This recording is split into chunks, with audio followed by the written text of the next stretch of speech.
একবার একটা লঞ্চ দুর্ঘটনায় পড়ল। লঞ্চের এক দম্পতি একটা করে লাইফ বোট পেল, কিন্তু স্বামীটা বুঝে ফেলল সেখানে একজনের বেশি উঠতে পারবে না। লোকটা তার স্ত্রীকে পেছনে ঠেলে দিয়ে নিজে লাফিয়ে উঠে পড়ল। ডুবন্ত লঞ্চে দাঁড়িয়ে থেকে মহিলা স্বামীর উদ্দেশ্যে একটাই মাত্র বাক্য চিৎকার করে বলেছিল। শিক্ষক এটুকু বলেই থামলেন, চারিদিকে তাকিয়ে ছাত্রদের প্রতিক্রিয়া বুঝতে চাইলেন। তোমাদের কি মনে হয় মহিলা কি বলেছিল? তুমি একটা ইতর, আমি কি অন্ধই না ছিলাম? অধিকাংশ ছাত্রই এ ধরনের জবাব দিল। শিক্ষক খেয়াল করলেন একটা ছাত্র পুরোটা সময় ধরেই চুপ।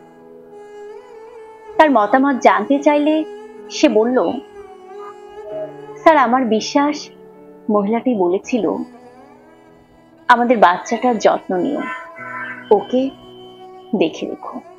বিস্মিত হয়ে শিক্ষক জিজ্ঞাসা করলেন, তুমি এই গল্পটা আগে শুনেছ তাই না? ছেলেটি মাথা নেড়ে না জবাব দিল। আমার মা অসুখে মারা যাওয়ার পূর্ব মুহূর্তে বাবাকে এ কথাই বলেছিল।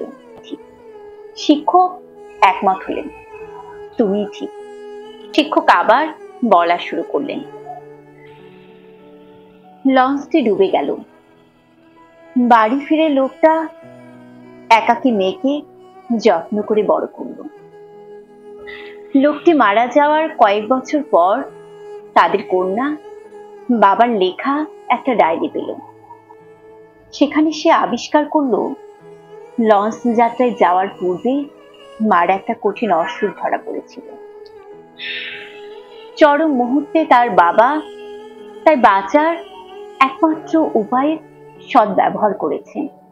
ডায়েরিতে তার বাবা লিখেছেন, আমারও তোমার সাথে সাগরের তলে ডুবে যেতে ইচ্ছে হচ্ছিল, কিন্তু শুধু মেয়ের কথা ভেবে তোমাকে একাই সাগরের তলে ছেড়ে আসতে হলো।